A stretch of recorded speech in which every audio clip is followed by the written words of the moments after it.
par saint François Xavier. Et comme le fil conducteur, plus ou moins quand même, c'est la mission. Qu'est-ce que c'est que la mission? Dimanche dernier, nous avons la mission. La mission aujourd'hui, la mission lointaine, la mission chez nous. Donc, saint François Xavier, un des grands noms de la mission chrétienne dans le monde, eh bien, on va le voir aujourd'hui. C'est un des plus grands missionnaires connus. Donc, sa vie d'abord. Il est né en 1506 dans le château de Xavier, dans la province basque de la Navarre ancienne, qui était en conflit avec la Castille. En 1512, les troupes du royaume de Castille envahissent le Navarre et détruisent le château de Xavier. Donc en 1515, il a 9 ans, son père meurt. Les frères de François sont faits prisonniers lors d'une nouvelle invasion de la Castille. Il ne les révélera qu'à l'âge de 19 ans. Donc vous voyez dans quel contexte son enfance s'est passée et sa jeunesse. Alors, il décide alors de faire des études, non pas par vocation, mais pour une carrière ecclésiastique. Une carrière? Oui, à cette époque, voilà, ben, il y en a beaucoup qui ont fait ça. Saint Vincent de Paul, il y a des célèbres qui, assez jeunes, voulaient faire carrière dans l'église et se préparer pour une carrière. Ben, voilà. Donc il envisage ça, il entre à la Sorbonne pour faire des études, pour faire une carrière ecclésiastique. Paris compte alors 300 000 habitants, c'est déjà pas mal, hein, en 1506, hein, enfin 1510 ou 20 ou 30. Et 4000 étudiants en théologie, droit et lettres. 4000 étudiants, ça fait déjà un bon nombre. Hein. Ah oui, c'est déjà pas mal. Hein. Il va y avoir déjà des soirées étudiantes. Voilà. Donc, il vise le diplôme de maître et art pour pouvoir enseigner comme régent. Un régent, donc c'est cette carrière qu'il envisage. Hein. Gagner sa vie et en profiter au maximum. Au maximum. Donc on passe là-dessus.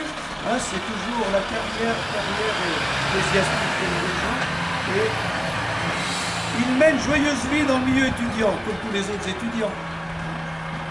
Mais il fait du sport, ce qui est déjà pas mal. Il devient par exemple champion universitaire de saut en hauteur. Ça, je ne savais pas. Ça existait déjà, les championnats. Et il aime fréquenter la gente féminine. Bon, c'est pas là le plus important de sa vie, mais il faut commencer par là. Voilà d'où il vient. Mais voilà, ce qui se passe, c'est surtout là que ça devient intéressant. Il se lie à 2 collaborateurs grâce au milieu étudiant. Le premier, c'est Pierre Fabre. Vous connaissez Pierre Fabre? Chambérien. Du jeu de l'homme. Comment? Non, mais c'est un Chambérien. Hein. Il y a les rues Fabre. Hein.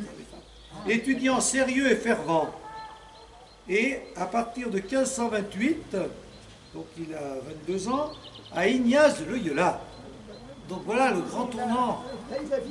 Là, il a, non, mais c'est la vie étudiante. Hein. Pierre Fabre, ils sont un groupe là, vous avez, et c'est ce groupe qui va fonder les Jésuites. Hein. Voilà. Et qui, donc Ignace de Loyola, a choisi la pauvreté et la vie de disciple du Christ. Donc Ignace de Loyola est déjà bien décidé à vivre une vraie vie chrétienne, une vie au service du Christ. Donc, il se dit, lui qui est très motivé, que voilà, parmi les autres étudiants, il essaie d'en convertir, de les motiver. Et parmi eux, il y a donc François Xavier, qui lui essaye de convertir un petit peu, enfin de l'aider à vivre une vie chrétienne plus profonde que celle qui était la sienne.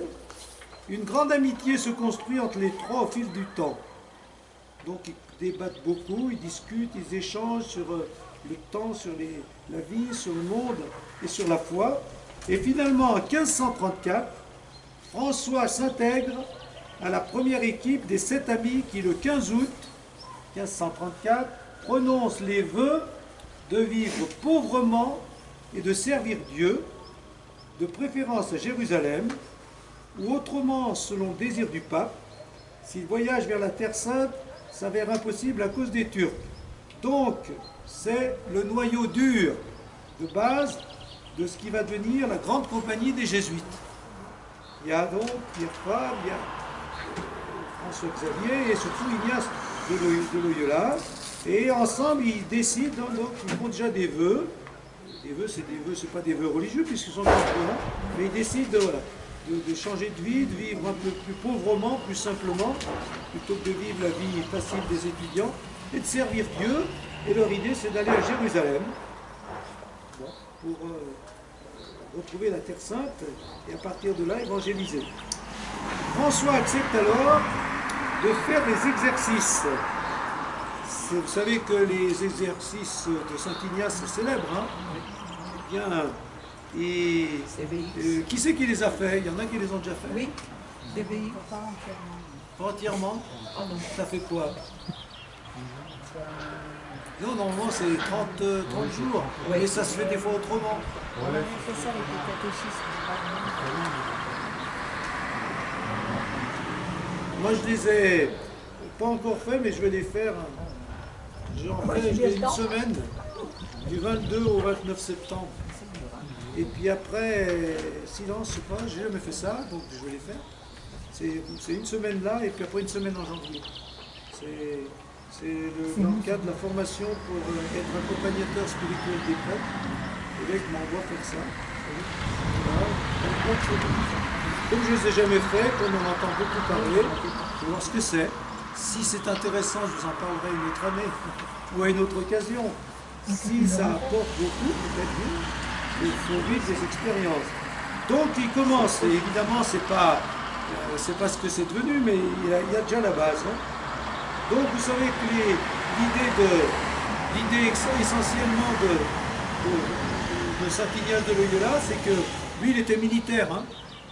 Et donc les militaires ils font des exercices. Il y a de l'entraînement. Hein. Et donc il dit qu'il faut appliquer au niveau spirituel ce qu'on vit dans la vie normale, notamment la vie militaire. Ben, il faut faire des exercices pour progresser. Donc il faut faire des exercices spirituels pour progresser dans la vie spirituelle. Moi j'appelle ça le sport de l'âme. C'est comme en sport, il faut s'entraîner. Et l'âme, il faut l'entraîner. Ben, lui c'était déjà un peu voilà, les exercices militaires. Pour lui, il les transpose pour faire les exercices spirituels. Donc il commence à faire ça. Et puis il se donne un rendez-vous à Venise en 1537 pour s'embarquer pour Jérusalem. Mais c'est impossible. Il y a des ennuis donc avec les Turcs, etc. Et donc le groupe dit, eh bien on va changer notre fusil d'épaule. Et le groupe se met à prêcher là où ils sont, dans la région, à visiter les malades et en même temps à se préparer à l'ordination sacerdotale. Vous voyez comment ça se passe, hein? Il n'y a pas de séminaire. Si on faisait comme ça maintenant, on aurait peut-être beaucoup de prêtres. C'est entre eux qui font ça. Bon, hein? Ils sont sur le terrain. Et il est ordonné le 24 juin 1537. Donc il a 31 ans quand même déjà. Ah oui, c'est déjà pas mal. Donc, alors, ça a été rapide quand même.